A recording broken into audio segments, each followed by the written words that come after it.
Hey, I'm Carr. If the revolution came and went tomorrow, and we had Medicare for all, and freely available clothing, and housing, and food, and full bodily autonomy, and democratically controlled workplaces, and tuition-free college education, and a complete abolition of the police, and abolition of prisons, and gender equality, and reformed education, and heck, let's just say the end of currency-based economy, and everything else that we anarchists crow about all the time. Even after we've accomplished all that, I'm here today to tell you that we still need reparations for Black Americans.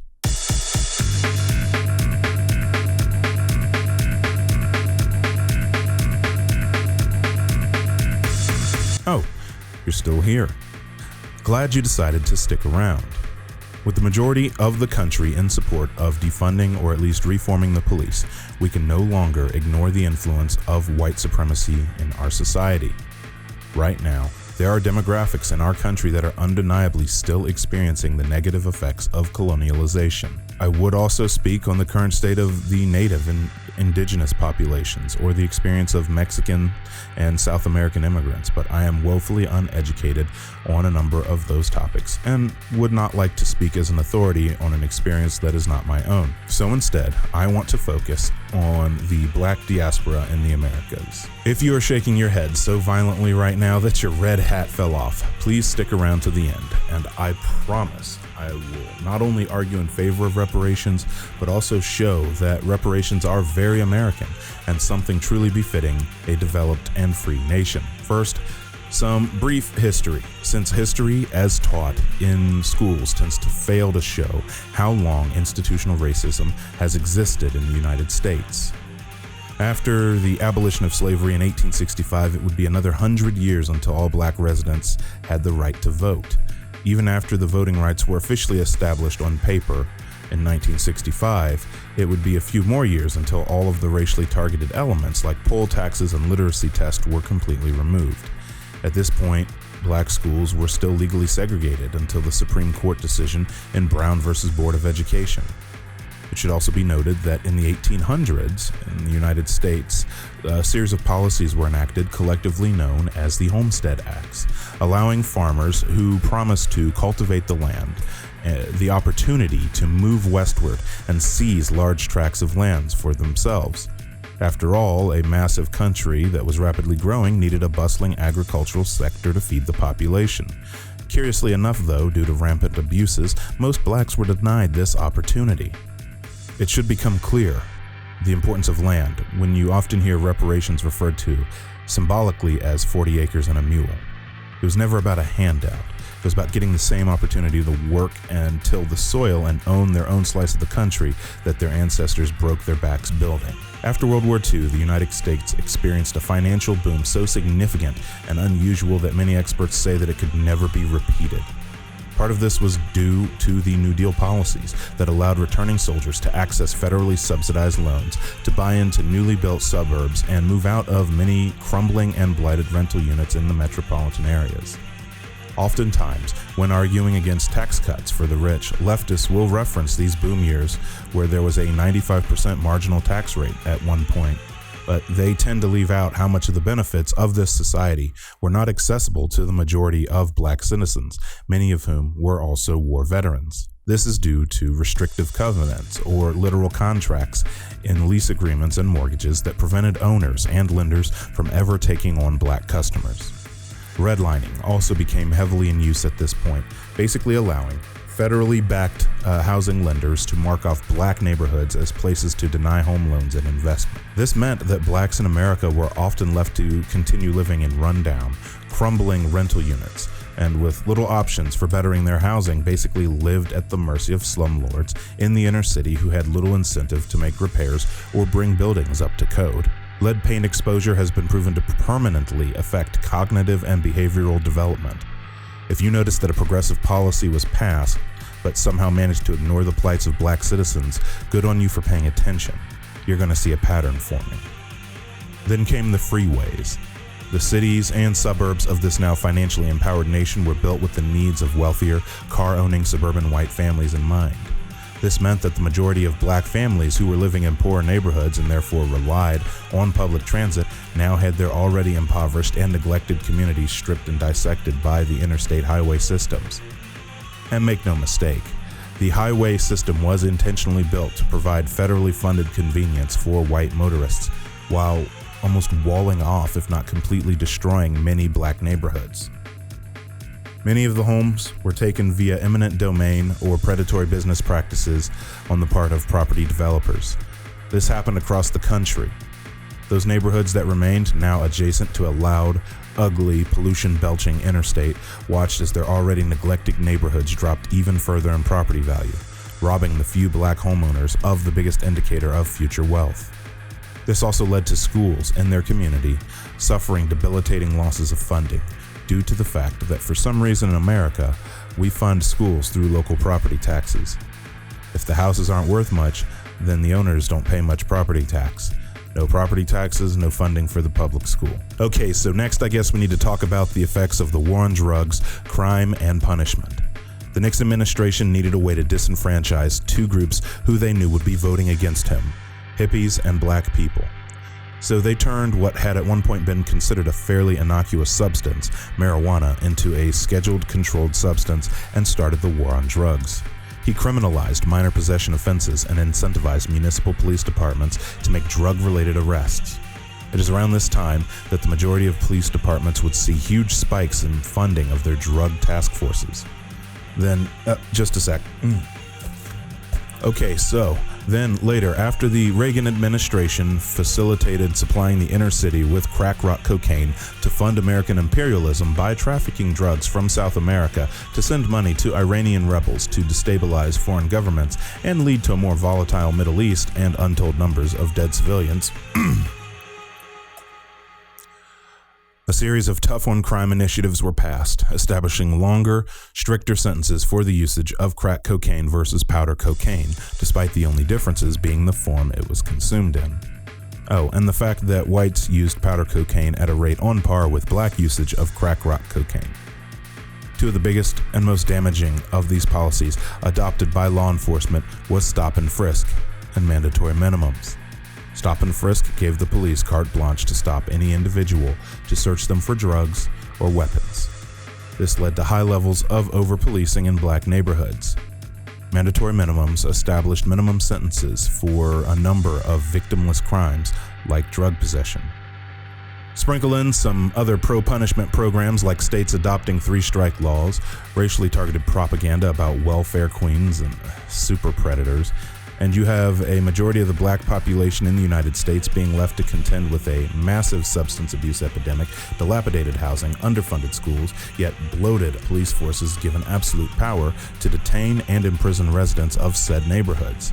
And now, to this day, we have wealthy investment firms swooping in to buy up neglected properties in black neighborhoods, redevelop them into expensive rentals and condos, catering to white millennials looking to move into city centers. Somehow, all of these community investments manage to lead to black businesses and homes being pushed out due to spiking rents. Hospitals, doctors' offices, black-owned banks, and grocery stores became a scarcity in black communities. As such, black communities on average have worse access to affordable, nutritious meals, healthcare, and financial services. This in turn means that a dollar spent in a black community rapidly leaves said community instead of being reinvested into the local economy. I could go on about housing and workplace bias, where applicants with black-sounding names are more likely to be denied leases or job offers. I could add that the inadequacies in access to medical care means that black mothers are more likely to die in childbirth than white mothers. I could point out that there are oftentimes wealthy white neighborhoods with high-performing, funded public schools directly adjacent to impoverished black neighborhoods. And oftentimes, school boards exact extremely harsh punishments against parents, up to and including prison sentences, for the victimless crime of trying to circumvent a racist system to provide better education for their children. Or, staying on the subject of school, show how white parents have often fought tooth and nail to keep black children from attending their majority white schools. I can go into how in the 90s most of the banks in the black neighborhoods were replaced by predatory payday lenders, I could cover how higher interest rates on student loans affect blacks on an almost clear-cut racial line. I could cover how voter ID laws and gerrymandering are seemingly innocent policies that actually target black communities with laser focus with the sole purpose of disenfranchising black voters. But I think we've covered at least a primer on systemic racism. So where do we go from here? Well, it should be clear by now that the American dream is a dream deferred for the majority of black communities in America.